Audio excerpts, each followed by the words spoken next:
Ana ona kızım çıktı mı? Ana bitti kızım. Mehribon kızım boram oldu. Hay dadasi, to'y bo'lganiga endi bir kun bo'ldi. Sabr qiling, xudolar nima deb o'ylaydi?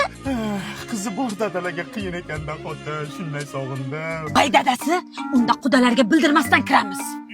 Qanaqa bo'ladi? Menda bitta ideya bor. Assalomu alaykum. Siz MTSdan kelibsiz-da? Nima xizmat? Uyingizda izgaz chiqyapti ekan, o'sha bir tekshiraylik, u zavod chop qo'ysinlar. Bemalol. Sizlarga mumkin. Dalil yo'qmi?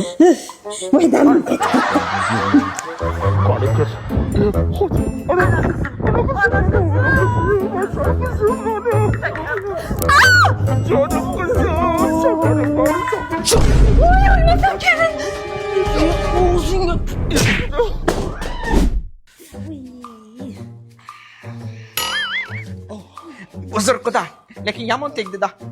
Yaxshiyam xotinni solmadingiz xudo. Nima qilasiz qing'ir qiyshiq yo'llar bilan kelib? Bemalol eshigim siz uchun ochiq, kelavermaysizmi? Endi xudo ozgina uyat qildikda, birinchi kundan kelyapti demang dedikda xudo. Endi bilasiz qiz chiqargandan keyin odam o'rgana olmayapti erkak. 20 yil bitta qizni asrab, avaylab, endi xizmatingizni qilaman deganda birovga berib yuborishlik xudo. Sog'inib qoldik qizimizni. O'shani oldini olish uchun xudo bir kameraga yozib qo'yishdi. Shu uyingizga o'rnatsak, shu onlayn uyda o'tirib tomosha qilib turaydi qizimizda. Telefonchada. Sekret degan. Mayli, hay xudo. Endi qizimizni onlayn kuzatib turamiz, keyin o'tirmaymiz. Ana mana ona qizimni qara, mehmon kelar shekilli. Kutakda endi mehmonni dadasi. Voy ona qizim, ana ko'chani supurib yuribdi, qara.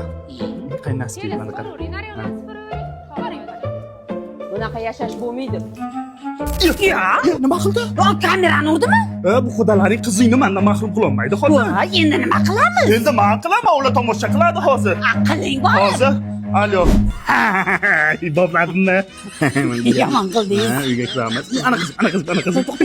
Chap. Jon, qizim meni. Assalomu alaykum qizim, yaxshimisan? Assalomu alaykum, ada yaxshimisiz? Jonim qizim, meni mehribon qizim. Men seni ko'rmasdan tura olmayman. Bilasan-ku, seni jonimdan ortiq yaxshi ko'raman. Hech kim meni sendan yaxshi ko'rmaydi, unaqa. Muncha erkalaysiz. Bitta qizim-da. Xudam qatta xudam. Xonalardalar. Bo'ldi, men xudo bilan bir salom alik qilib bo'pti. Teping. Endi mehmonim qizim